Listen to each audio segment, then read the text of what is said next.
मुल्क का power sector इस वक्त यकीनन सारे पाकिस्तानियों के लिए बड़ा परेशान कुन है, क्योंकि हम जानते हैं बिजली के रेट बढ़ रहे हैं, गैस के रेट बढ़ रहे हैं, पेट्रोल का रेट बढ़ रहा है और लोग सोच रहे हैं जाएं तो जाएं कहाँ, मुस्तकबिल क्या होगा। और हम ये भी जानते हैं कि सर्कुलर डेट जो पावर सेक्टर का है वो 4000 अरब को क्रॉस कर चुका है, जिसकी वजह से अलग परेशानियां हैं। लेकिन आखिर मुस्तकबिल क्या होगा, किस तरीके से हम मुकाबला करेंगे इस पूरी सूरत हाल का और हम जा किस डायरेक्शन में रहें। डिस्कशन करने के लिए मेरे साथ मौजूद हैं council for economic and energy journalist के सदर हैं, सीनियर सहाफ़ी हैं राजा कामरान साहब, हमारे उस्तादों में से भी एक हैं। राजा साहब, thank you so very much for giving us your time.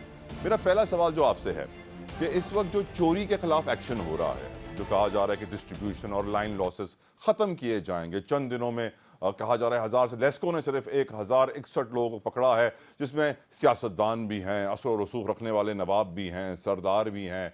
काफ़ी सारे देही इलाकों में ऐसे गांव हैं जहां बिजली की टीम जाती है कनेक्शन काटने के लिए, कुंडा काटने के लिए, तो उन्हें हिरासा किया जाता है, किडनैप कर लिया जाता है। ये चोरी मुमकिन है कि इसको रोका जाए, या आपकी नज़र में बस अभी कागजी खाना पूरी होगी, हफ्ते 2 हफ्ते की कार्रवाई होगी और फिर वही पुराना सिस्टम दोबारा कुंडे लग जाएंगे? आपने आधा मेरे सवाल का जवाब तो दे दिया है। देखिए तलत साहब, जिस वक्त हमने पाकिस्तान में अपनी बिजली का नेटवर्क बनाना शुरू किया था तो हमारी तवज्जो उस वक्त हमने तरबेला और मंगला डैम बनाए थे और हमने बड़ी पैमाने पर डिस्ट्रीब्यूशन और ट्रांसमिशन नेटवर्क बिछाया ताकि हमारे टरबाइन चलते रहें। और जो हम सस्तीपन बिजली बना रहे हैं तो हमने उस वक्त रिकवरीज पर तवज्जो नहीं दी। 80s तक हमने वही बिजली इस्तेमाल की और कराची में थर्मल बिजली थी, मगर 80s तक हम वही पावर यूज़ करते रहे। फिर उसके बाद हमने जब 90s में अपनी IPPs की पॉलिसी दी और थर्मल बिजली आने लगी तो उस वक्त से हमारे सर पर पड़ा कि यार बिजली का महंगा बिल भी देना होगा। बिजली की चोरी को चोरी तस्वुर नहीं किया जाता इस वक्त तक। जो सूरत हाल है मुल्क में वो अपना हक समझा जाता है। हालांकि अब चूंकि आपकी बिजली, आपने पहले बिल लिए नहीं थे, जब आपके पास सस्ती बिजली थी उस वक्त बहुत ज़्यादा तवज्जो नहीं दी थी, अब आप तवज्जो दे रहे हैं तो आपको मुश्किलात का सामना है। मगर आपको बिजली के बिल्स रिकवर करने हैं। अभी ये जिस तरह से आपने आखिर में बात कही कि ये मुझे वन ऑफ एक्शन लगता है, देखिए यही डिस्कोर्स थे, यही डिस्कोर्स के बोर्ड थे, यही डिस्कोर्स के मुलाजमीन थे, यही डिस्कोर्स की इंतजामिया थी। बिजली चोरी हो रही थी, ऊपर से एक फैसला लिया गया है। क्या ये फैसला डिस्कोर्स की इंतजामिया और उसके लोगों में सराहियत कर गया कि आज से हमने चोरी नहीं होने देना? और ये एक वो सवाल है जिसका मुझे जवाब चाहिए। नहीं, ऐसा नहीं है। डिस्कोर्स जो है वो उसकी इंतजामिया जो इस वक्त है और जो उसके मुलाजमीन हैं वो बिजली चोरी की कमी में बिल्कुल जो है वो, और डिस्कोर्स की जो मुलाजमीन है उनमें रद्द-बदल किया गया है, पोस्टिंग्स ट्रांसफर्स की गई हैं, बहुत सारे लोगों को हटाया गया है। साथ साथ कहा गया, निगरान वजीर आजम ने कहा था डिस्कोर्स को हम सूबों के हवाले कर देंगे। कुछ होगा उससे, ऐसे भी कागजी खाना पूरी? देखिए, सूबों के हवाले करने से भी फ़ायदा है, इसके अलावा इसकी निचकारी से भी बहुत फ़ायदा है, क्योंकि आप यार आपके पास इस वक्त कोई भी बैठा हुआ डिस्को का चीफ एग्जीक्यूटिव है, कोई भी उसका मुलाजिम है, उसका जो रिकवरी का टारगेट है पूरा हो ना हो, उसको तनख्वाह उतनी मिलनी है। ना उसकी रिकवरी बेहतर होने से उसकी तनख्वाह में इजाफा होगा, ना रिकवरी कम होने से उस पर जो है तनख्वाह में कमी होगी। कोई रिवॉर्ड एंड पनिशमेंट का सिस्टम मौजूद ही नहीं है। जब ऐसा नहीं होगा तो आपका सिस्टम नहीं चलेगा, आपको अपने डिस्कोर्स की निचकारी करनी पड़ेगी। निचकारी मुमकिन है? Is it possible privatisation? या देखें, इसमें दो पहलू हैं। सबसे पहला पहलू यह है कि क्या आपने इससे पहले जो निचकारी की है वो कामयाब है। मैं कराची की मिसाल देता हूं, के इलेक्ट्रिक की आपने 2005 में निचकारी की, उस वक्त 1 अरब रुपए महीने का सरकारी खजाने पर बोझ थी के इलेक्ट्रिक।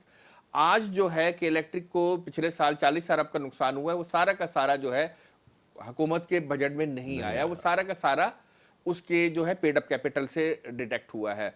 ठीक है, तो अब जो है आपको इसी तरह से निचकारी करनी पड़ेगी और ये सक्सेस लानी पड़ेगी इसमें। मगर इसमें सबसे बड़ा इशू ये है कि जी बहुत से ऐसे लिगेसी इशूज़ हैं जो आप हल नहीं कर रहे। आपने शाहिद खाकान अब्बासी की क़यादत में एक कमेटी बनाई जिसने वाटर बोर्ड से रिकवरी के मसाइल हल करने थे, जिसने सिंध हुकूमत से लेन देन के मसाइल हल करने थे, जिसने पावर परचेज एग्रीमेंट करना था, जिसने इस बात का करना था कि जो सदरन से जो गैस है उसका सेल परचेज एग्रीमेंट होना चाहिए। आप चला तो रहे हैं मामलात को, मगर मामलात को कानूनी शक्ल नहीं दे रहे। उसमें जो बुक्स में मसाइल खड़े हुए में हैं, जो रिकवरीज के मसाइल खड़े हुए में हैं, उनको हल नहीं कर रहे। जब तक आप के इलेक्ट्रिक को एक सक्सेसफुल, कामयाब, मुनाफा बख्श निचकारी नहीं बनाएंगे, आपकी 10 डिस्कोस की निचकारी नहीं हो सकती। इसमें मैं आपको एक सबसे अहम बात बताऊं कि आप सऊदी अरब से और SIFC के जरिए जो है UAE से लाना चाह रहे हैं इन्वेस्टमेंट। मगर इसमें सबसे बड़ा मसला ये है कि जब के इलेक्ट्रिक का और एतिसलात PTCL में इन्वेस्ट करने वाले दोनों मुल्कों के जो बड़े इन्वेस्टर हैं वो खुश नहीं होंगे, तो आप सऊदी अरब के निजी सरमायाकार को कैसे लेकर आएंगे? आपकी मकामी सरमायाकार और मकामी जो आपका इन्वेस्टर है उसके अंदर इतनी सकत नहीं है कि आइस्को जैसा 500 अरब रुपए की कंपनीज और असासों की कंपनीज को वो ले सके। पूरे बलूचिस्तान में कोयटा इलेक्ट्रिक है, वो काम कर रही है, उसका कितना बड़ा नेटवर्क है।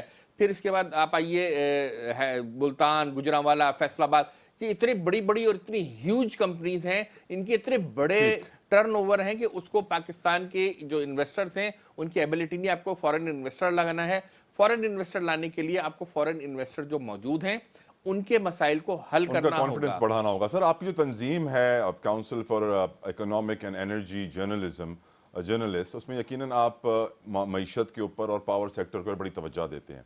इस वक्त जो बिजली के बिल हैं, गैस के बिल हैं, अवाम में भी अब सकत नहीं रही कि वो अदा करें।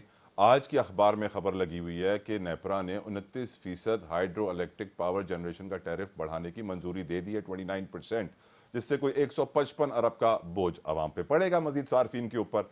ये कहाँ जाके सिलसिला रुकेगा राजा साहब? कितनी कीमतों में और इजाफा होगा?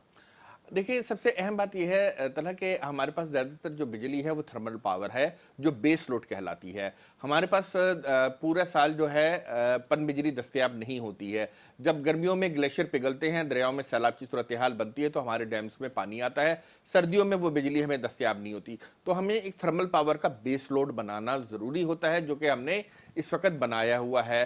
पाकिस्तान में जो तलब से ज़्यादा इस वक्त बिजली की जनरेशन कैपेसिटी तो मौजूद है, मगर उसके लिए उसमें जो आपने ईंधन जलाना है वो आपने इंपोर्ट करना है।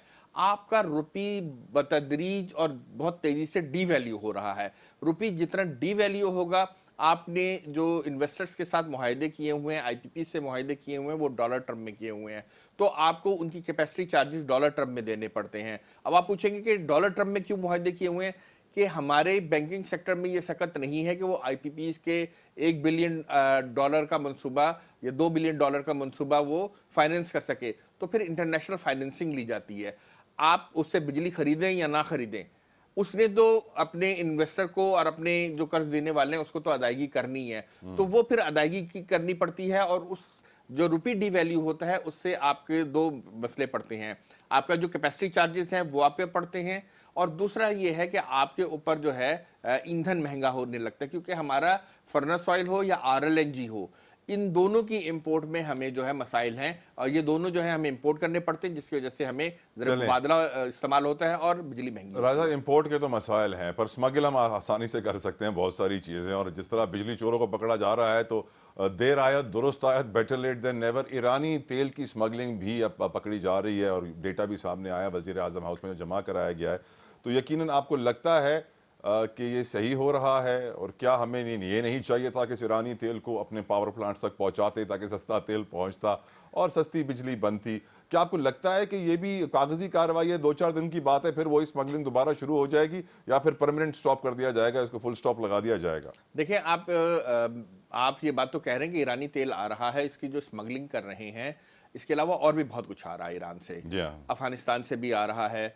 तो इस तमाम के कारोबार में जो लोग काम कर रहे हैं उनके मुतबादिल रोजगार का आपने बंदोबस्त कर दिया है। अगर नहीं किया है तो आप, ये 4 दिनों की चांदनी है, फिर अंधेरी रात है, वो आप दोबारा उसी सर्कल में आ जाएंगे। आपको अगर एक सस्टेनेबल और मुस्तहकम बुनियादों पर इकदाम करने हैं तो आपको काम करना पड़ेगा कि आप जो लोग इसमें काम कर रहे हैं उनके रोजगार का बंदोबस्त करना होगा।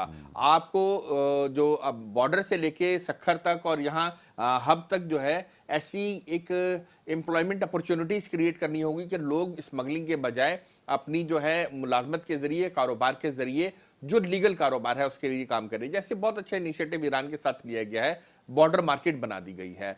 इसी तरह से ईरान के साथ बार्टर की एनर्जी मार्केट भी बना दें। यकीनन। आप और हम LPG बिजली लेते हैं उनसे ऑफिशियली। ये आप एलपीजी लेते हैं, बिजली लेते हैं, आप और भी बहुत कुछ लेते हैं, तो आप ईरान के साथ कोई एक स्पेशल बैंक ऐसा बना दें जो अमेरिका पे मुनहसर ना हो और जिस पर अमेरिकन पाबंदी का असर ना हो, वो ईरान के साथ जो है डील्स को जो है फाइनलाइज करे। Right. आपको इस तरह से इकदाम करने होंगे, वरना अपॉर्चुनिटी रहेगी तो स्मगलिंग होगी। आपको वो अपॉर्चुनिटी खत्म करनी है, ठीक। इकोनॉमी उन इलाकों में बेहतर करनी है। बहुत बहुत शुक्रिया। राजा कामरान साहब हमारे साथ मौजूद थे। सदर हैं आप council for economic and energy journalist के, और यकीनन बात वाज़ेह है कि मुल्क के जो पावर सेक्टर के मसाइल हैं उनको हल करना मुल्क के मुस्तकबिल के लिए बहुत ज़रूरी है। ख़ासतौर पर जो चोरों के खिलाफ एक्शन हो रहा है, तो हमारा दीन हमें बताता है कि जो चोरी करे उसके हाथ काट देने चाहिए, ऐसी सज़ा दी जाए कि फिर इनमें हिम्मत ना हो दोबारा कुंडा लगाने की। लेकिन इस वक्त तो यही लग रहा है कि शायद ये महीने 2 महीने की कार्रवाई और दोबारा ये कुंडे वापस आ जाएंगे। लेकिन इन कुंडों का परमानेंट खात्मा, इस चोरी का, इस स्मगलिंग का परमानेंट खात्मा